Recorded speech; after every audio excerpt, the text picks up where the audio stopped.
ruski market mere. Cene suvog mesa za mesec mart 2026. godine. Evo ovako, jedna slanina, znači koja je negde oko kilogram. Znači duše ona je zapakovana, cena je 1118 dinara, znači 1200 dinara, ajde kažemo 120 dinara po kilogramu.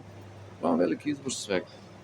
Slanine najviše ima, ali tu su razne i kobasice, pazite, ovaj kulen je 863 dinara za kilogram. Da ne bude zabune, sve je to po ovim deklaracijama domaća proizvodnja. Pazite, ova pečenica je čak 673 dinara po kilogramu. Tu je dimljeni vrat, 788. Pazite, ovo juneća kobasica, 575 dinara po kilogramu. I sad, takav je kvalitet. To o tom potom. Ali izbor je veliki. Znači, izbor veliki. Slanine, suvog vrata, pečenice. Znači, može da se bira.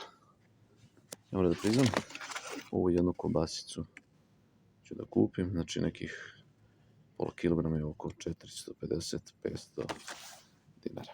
To su cene u ruskom marketu mere za mesec mart 2026. godine.